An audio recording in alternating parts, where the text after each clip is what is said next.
Good afternoon. Welcome to Jim Munley's World of Weather. Clicked on to the long-range weather forecast discussion for August 11th to the 25th. First, we're going to take a look at Debbie, what remains of it. It's a tropical depression now, and it's located at 35.1 north, 80.2 west. Maximum sustained winds are 35 miles per hour, and it's starting to pick up speed now, moving to the north-northwest at 10 miles an hour. All right, so this is its current projection path. Again, looks like it's going west of the major East Coast cities, along the Appalachians, you might say. And we're expecting the heavy rain. Now, we'll put the rainfall amount, the rainfall forecast. Let me see.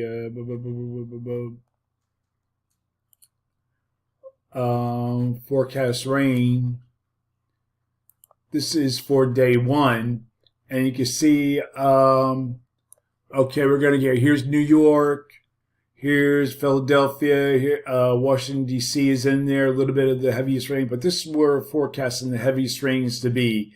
So this is approaching the darker oranges, about 5 to 8 inches. We'll take a look at the rainfall totals closely at on the models. And this is in 12-hour periods. This is 8 p.m. this evening, 4 inches across parts of North Carolina. Then we go to 8 p.m. tomorrow. Now it looks like the heaviest rain here, 2 inches here across parts of Pennsylvania, going into New England. Areas along the coast, not as much, but still enough because there's been a lot of heavy rain occurred already due to the deep tropical moisture and a frontal boundary across this region.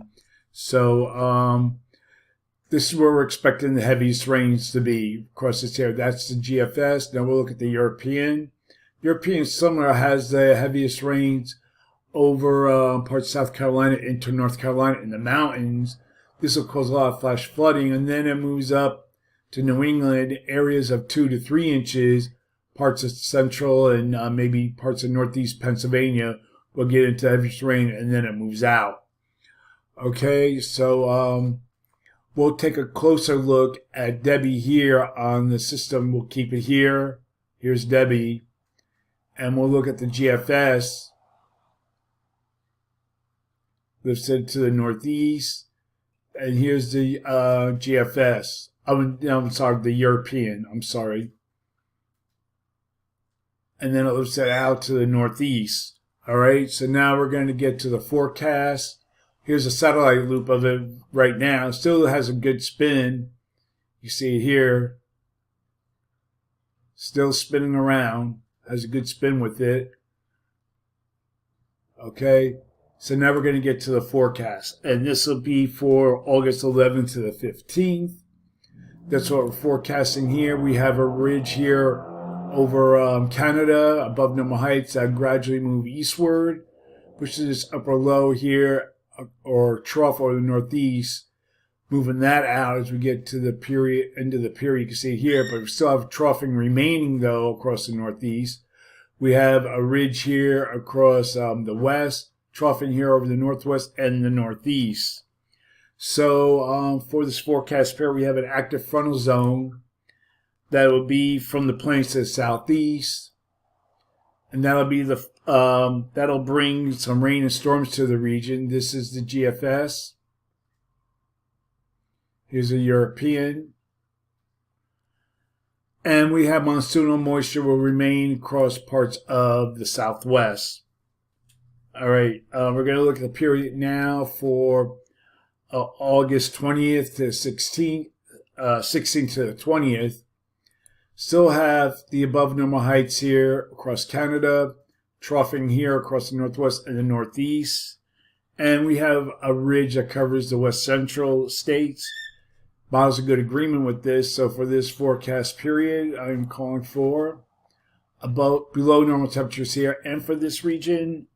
And anomalies are forecast to be about 2 to 4 degrees below normal, above normal temperatures here, with the anomalies of 8 degrees or more, especially across Texas, be that area. And then for rainfall, calling for above normal precipitation here.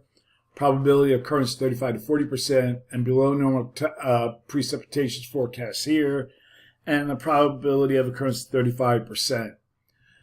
Looking at the period for August 21st to the 25th, not much change in the flow. You can see here we still have our trough configuration. Most of the models showing that ridge in between, but the one difference here shows up is the GFS brings a stronger trough here into the northwest and an upper low here near the Great Lakes.